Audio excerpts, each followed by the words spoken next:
Hi everyone, welcome to another episode of the Unfiltered Non-Profit Podcast, whereby we're creating a platform for nonprofit leaders, executive directors, and CEOs to mastermind with each other on the go. And today I have a special guest here. Her name's Stephanie Crilly from the Economic Developer Council of Ontario. Welcome, Stephanie. Thank you so much. It's nice to be here. Yeah, tell us a little bit about yourself.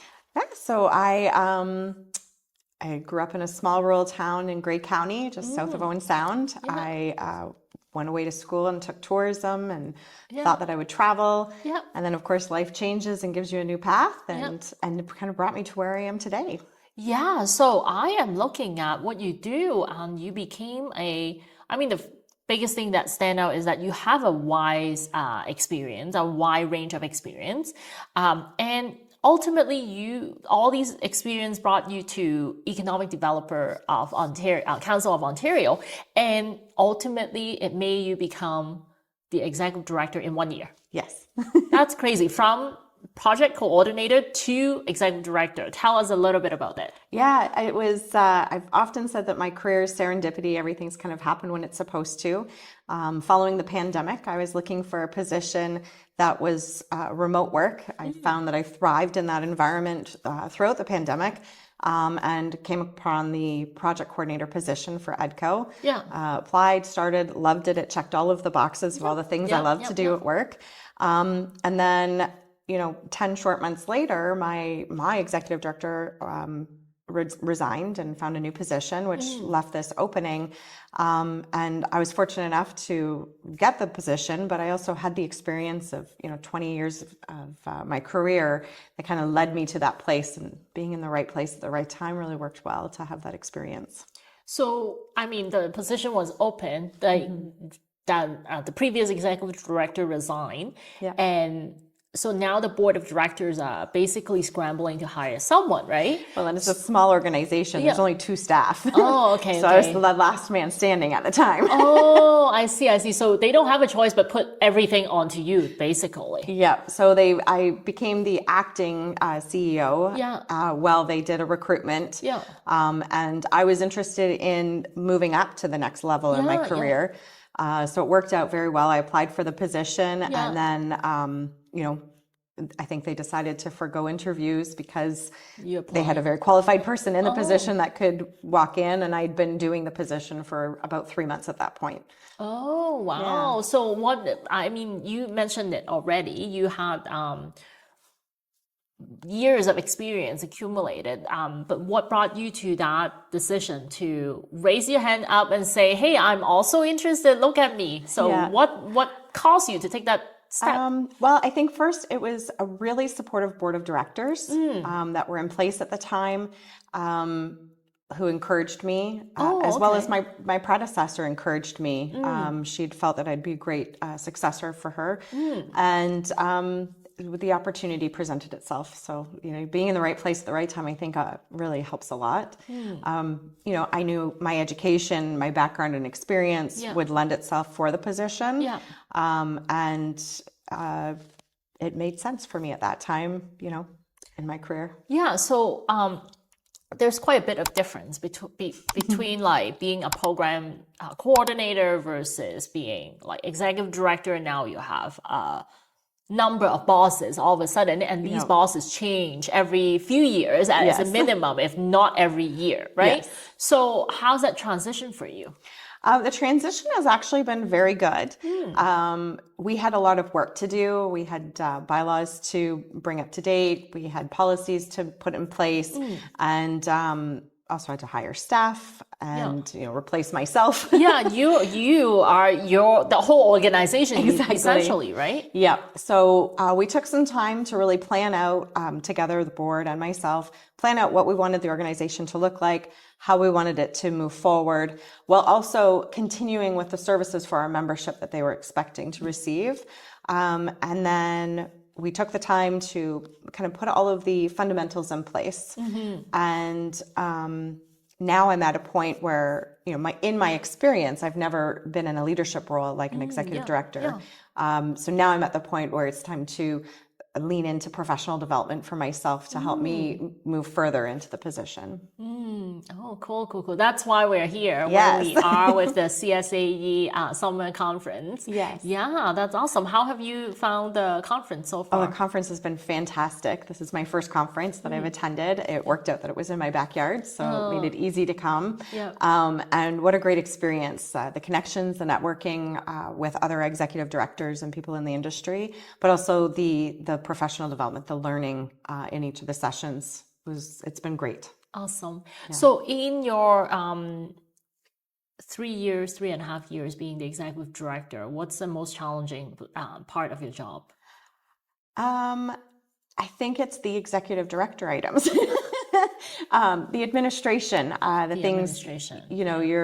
You're leading the organization. It's no longer, planning events and working on membership solicitation and creating those partnerships. That's easy for me because that's something I excel at. So the other side, the administrative part of things, where you're leading the organization. We just completed our strategic plan, so we'll be announcing that over the next month, and how we're going to implement that plan and kind of work through it to ensure that we can keep moving the organization forward. That's been where the more challenging things have come from, which has been also a wonderful experience because if you're not stretching yourself, then you can't possibly grow any further. Oh yeah, 100%. Yeah. So, so you mentioned administrative stuff. I've worked with multiple nonprofit leaders in the capacity as the advising CFO. I've seen them often. I mean, I was just sitting here with another guest, and he attended the board meetings are, I think he said, every other month, 7 times a year.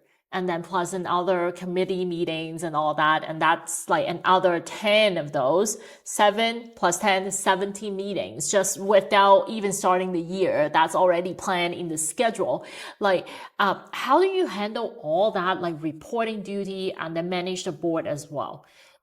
You're new, right? So you don't manage the board. You don't come with the experience managing the board. How do you manage them so that they don't get into your backyard and telling you exactly everything, what you have to do, but then at the same time manage that balance? So I'm very fortunate because my board is, they're excellent and they know that they're a governing board. So for the most part, we don't have any of those issues of kind of wading into each other's work. They also recognize that I'm newer in the role and they encourage me to seek out other opportunities for professional development. But they also support me as I've maneuvered through the position in the last 3 years and learned, where we are today. I'm in the same boat. We have 5 in-person meetings a year, and then we've in person. 5 in person. We went back to in-person meetings in 2024. We found the boards when we did hybrid or online virtual meetings only. You don't get the same conversation. You don't get the same amount of input and the same engagement. And we felt that with the board. So we made the decision that we would do 5 in-person meetings a year. And where is the in-person meeting located? We always host them in Toronto. Okay, so you always... So kind of a central spot because we have members from Southwestern Ontario, Northern Ontario, Eastern Ontario, and Central Ontario on our board. So it's more central. It's easy for everybody to get to at least. And then we do, this year we've added 3 virtual meetings that may or may not happen depending on the business.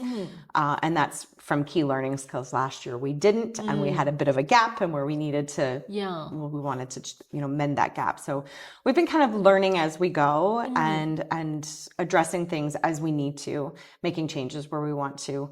The in-person meetings, I think we're probably unique in that. Yeah, absolutely. A lot of boards have stayed virtual or they've done a hybrid. But maybe one meeting in person and then the rest of them would be virtual. Our organization pays for half of the travel and transportation expenses that go along with it, so that helps. And we try to couple them if we have other events. So, one of our board meetings is during our conference, one is during our Queen's Park event. And that's kind of how we do it to try and eliminate the added travel. Yeah. But we just felt as a board Yeah. and as an organization, it was important to have those in-person meetings, to have that conversation and that fulsome discussion where you're just not getting that same kind of conversation on a screen. Wow, that's something unusual for the board, because the board are also volunteers. I know they are members, but they're also volunteering their time for them to commute, and you meet 6 times a year too. So it's not something like quarterly meeting. It's not once a quarter, but it's 6 times. It's quite a commitment. It is a commitment. Yeah. And I'm grateful. Like I said, our board of directors, I've been very fortunate in the last 4 years in this position, because I've had a really strong board that are committed to the organization. They see the overarching goals and they want to move it forward. So it's wonderful to see that we have that commitment. That's fantastic. Is there one particular lesson that you think other executive director learn from your experience? That's a great question. Yeah. I think that it's really important that you develop those strong relationships with your board, and that you offer training with your board. Okay. So that's something, we're looking to implement is we have elections every year, but every other year there's more up for election, just with how it's kind of worked out historically. Yeah. So we're looking to have that board governance training every other year, so that all of the members will get it throughout their terms. And I think it's important because it sets the groundwork so that you can move together in a positive direction. And we did that in my first year as the executive director. That was something we found that was important to ensure that everybody knows kind of what their place is, what their role is, and how we move together forward. Yeah. So what are you most proud of for the last couple of years, or last few years? Last few years. Yeah. I'm really proud of our organization. Our membership has grown. Yeah. Our event participation has grown. Yeah. We're a strong and mighty team of 2 who have moved things forward, and to see the value that our membership sees in what we're offering and their engagement. We've increased our conference registration from, an all-time high before the pandemic of 420 people to the last couple of years, just under 600 people attending. To see that growth and to see that excitement. And then also in our events, we always have our post-event evaluations. So we do 4 regional events throughout the province. We do our annual conference, and then we do a big city leaders forum. That's a 2-day event that we move around as well. And to see the positive feedback that we always receive, the value that our members receive in attending our events. I think that's what I'm most proud of, is to see that we're serving. What kind of change did you implement? So during that time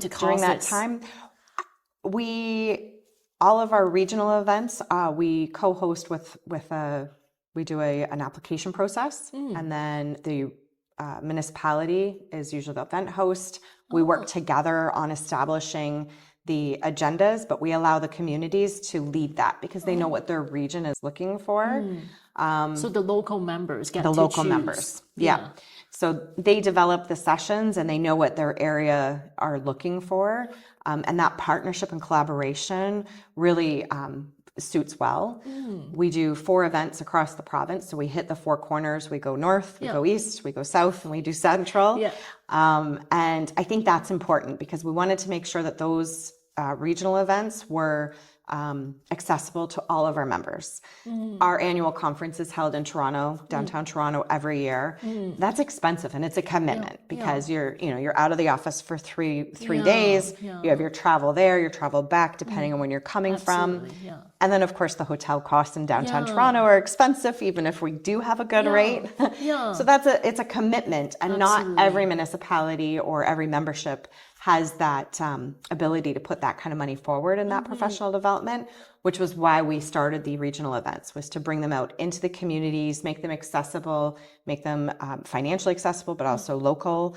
And I think that's the events that I'm most proud of.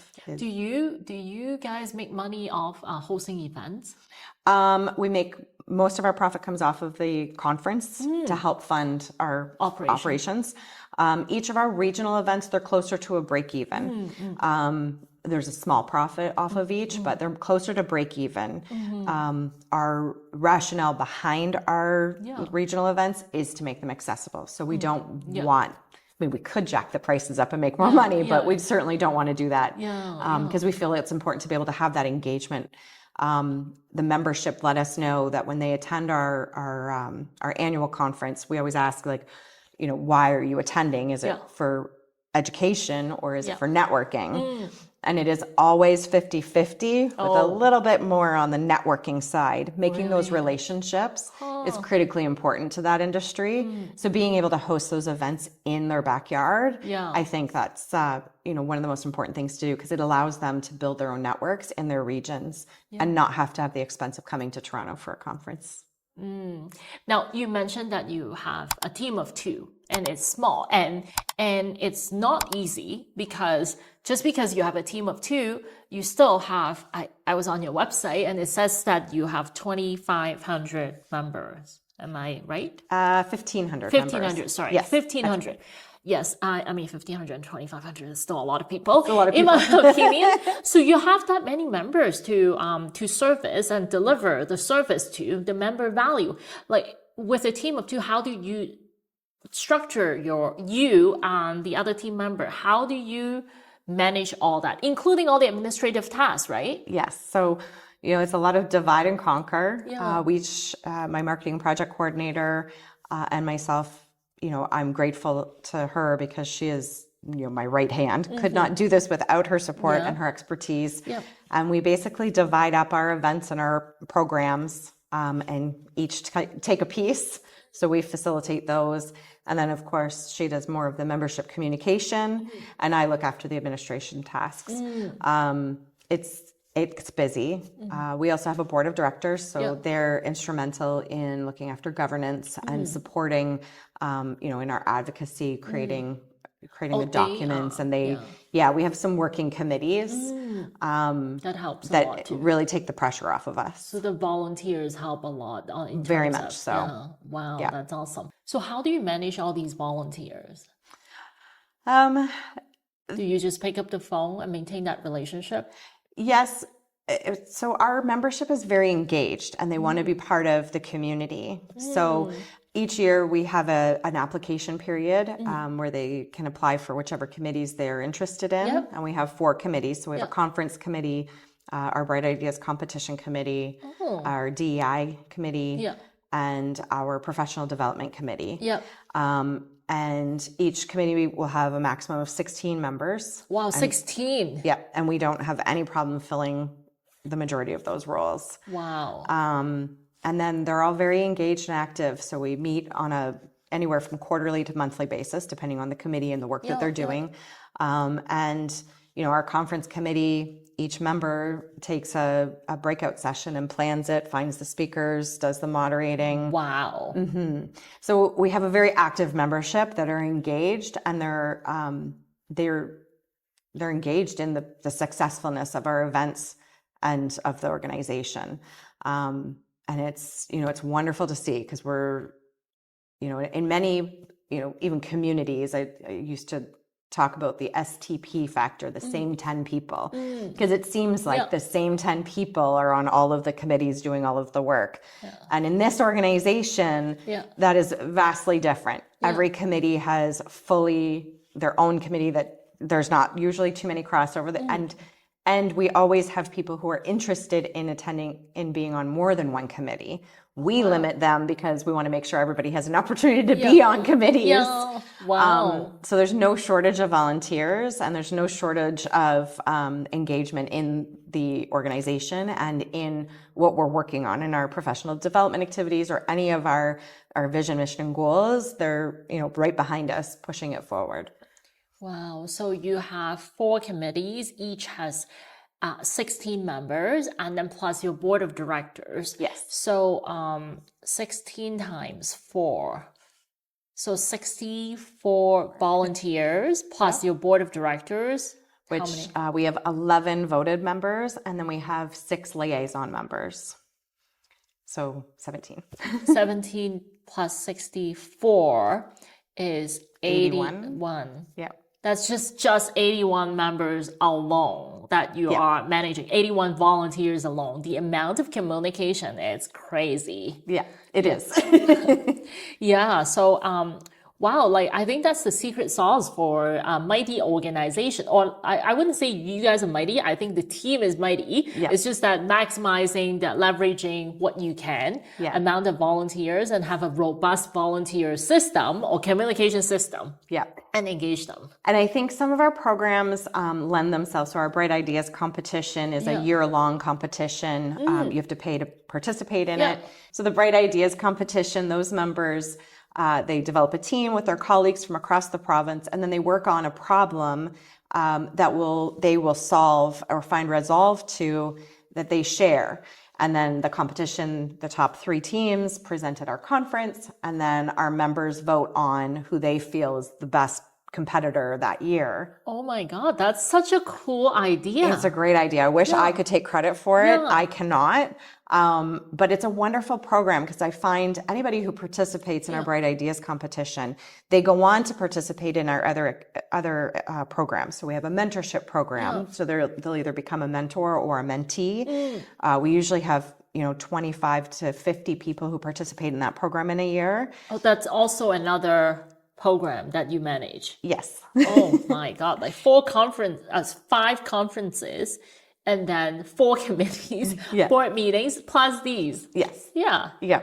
And we find that it engages those members so well that they become, champions for our organization, and they want to be involved. They usually end up being committee members, and they stay involved for many years. Yeah. Many of them end up on our board of directors. Wow. And there's just that engagement and that value that they find from participating in those committees and those programs.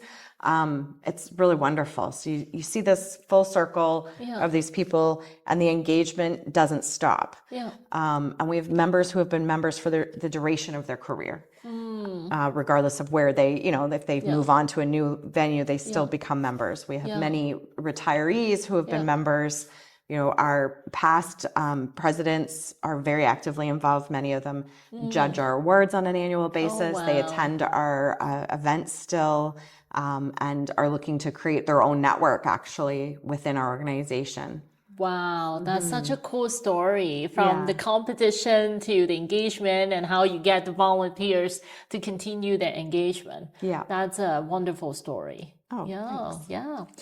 So, like you handle this role. We talked about I already could visualize how busy you are because you have the 4 committees, the board member, the board in-person board meeting 6 times a year in Toronto, and you live in Stratford. And then we also have the mentorship program, and then we have the Bright Idea competition. So do you actually have a life? I do even. I learned in my 30s that it was very important to create work-life balance for yourself. So I have carved out, and I'm, stringent in when I go to work, I'm at work and I'm in my office. Yeah. And at the end of the day, I leave my office and I don't go back. But you're at home. How do you do that? I don't go back. It's my office. That's where I go to work. So you close the door. Yep. I close the door. I walk away from it. Physical separation. And, on evenings and weekends, that's family time. It's time to recharge. It's very easy to fall in the trap of working constantly, especially when you work at home. Yeah. But you need to have that work-life balance. Otherwise, you're just going to burn yourself out or no longer enjoy what you're doing. Yeah. And, in my 30s, I was very active in my community. Yeah. I was busy with my role at that time, and was on 24/7. Yeah. And you get exhausted. You get to a point you can't do that anymore. Yeah.